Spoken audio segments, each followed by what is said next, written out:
بسم اللہ الرحمن الرحیم۔ السلام علیکم students, I am your Islamiyat lecture miss Shazia Bibi. I hope کہ آپ لوگ ٹھیک ہوں گے۔ آج ہم نے نماز کا چیپٹر پڑھنا ہے، نماز والا ٹاپک کرنا ہے، نماز کی تاکید۔ نماز چونکہ اپنی تربیت کا اہم ترین حصہ ہے، اس لیے ہر امت پر فرض رہی ہے اور تمام انبیاء اپنی امت کو نماز کی تلقین کرتے رہے ہیں۔ قرآن بتاتا ہے کہ نماز قائم کرنے والے فلاح پائیں گے اور اسے ترک کرنے والے ذلت و خواری کا شکار ہوں گے۔ ایک آیت میں مذکور ہے کہ جب عذاب کے فرشتے جہنمیوں سے عذاب پانے کی وجہ دریافت کریں گے تو وہ اپنے جہنم میں پھینکے جانے کی ایک وجہ یہ بتائیں گے۔ جہنم میں پھینکے جانے کی وجہ پوچھیں گے تو وہ ایک وجہ یہ بتائیں گے کہ وہ بولیں گے ہم نہ تھے نماز پڑھتے۔ دل اور زبان سے اللہ کو معبود تسلیم کرنے کے بعد اس کے سب سے اہم حکم نماز کی ادائیگی سے انحراف ایک طریقے سے اللہ تعالیٰ کو معبود ماننے سے انکار کے برابر ہے۔ اس لیے نبی کریم صلی اللہ علیہ وآلہ وسلم نے فرمایا، جس نے جان بوجھ کر نماز چھوڑی اس نے کافرانہ روش اختیار کی۔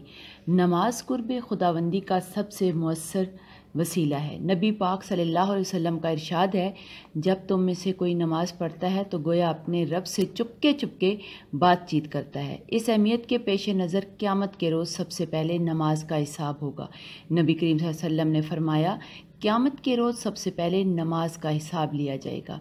اس کے بعد نماز کے فوائد ہے۔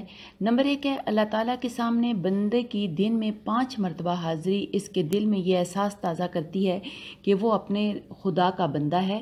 بندگی کا یہ احساس متواتر نماز پڑھنے سے ایک مسلمان کی فطرت کا ثانیہ بن جاتا ہے اور اس کی پوری زندگی تعمیل احکام کا عملی نمونہ بن جاتی ہے۔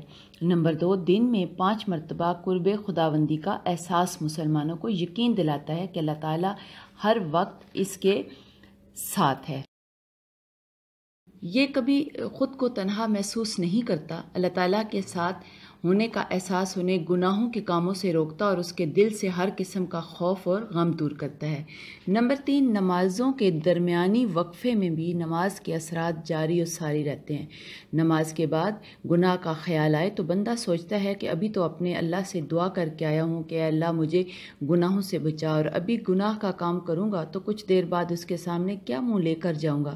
یہ چیز اسے مستقلاً گناہ سے روکے رکھتی ہے۔ نمبر 4، خدا تعالیٰ کی عبادت اور اس کی خوشنودی حاصل کرنے کے سلسلے میں 5 مرتبہ باہم ملنے والے افراد کے درمیان محبت و یگانگت پیدا ہوتی ہے جس سے سب کو فائدہ ہوتا ہے۔ نمبر 5، نماز باجماعت اور بطور خاص جمعہ اور عیدین کی نمازوں سے مسلمانوں میں اجتماع کا شعور پیدا ہوتا ہے۔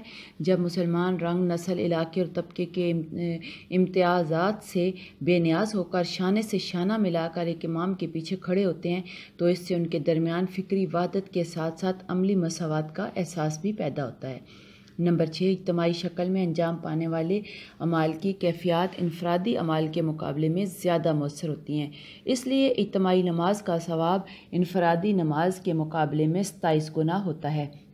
نمبر 7، نمازیوں کو مسجد میں آتے جاتے دیکھ کر بے نمازوں کو ترغیب و تحریس ہوتی ہے اور وہ بھی نماز کی طرف متوجہ ہوتے ہیں۔ نمبر 8، نماز میں امام کا تقرر اور اس کی پیروی اجتماعی نظم و ضبط کا شعور پیدا کرتی ہے۔ نبی کریم صلی اللہ علیہ وآلہ وسلم نے نماز باجماعت کے لیے مسجد میں نہ پہنچنے والے افراد کے لیے فرمایا ہے کہ جو لوگ نماز کے لیے مسجد میں نہیں آتے، اگر مجھے ان کے بیوی بچوں کا خیال نہ ہوتا تو میں ان کے گھروں میں آگ لگوا دیتا۔ اب بیٹا بے روح نمازیں کیا ہوتی ہیں؟ نماز کی ادائیگی کے مذکورہ بالا فوائد و ثمرات آج ہمیں کیوں حاصل نہیں ہوتے؟ غور فرمائیے۔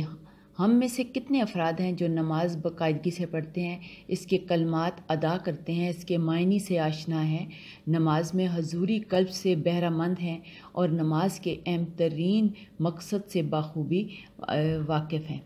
اب دیکھیں، سورہ عنکبوت میں فرمایا گیا، بے شک نماز روکتی ہے بے حیائی اور بری باتوں سے۔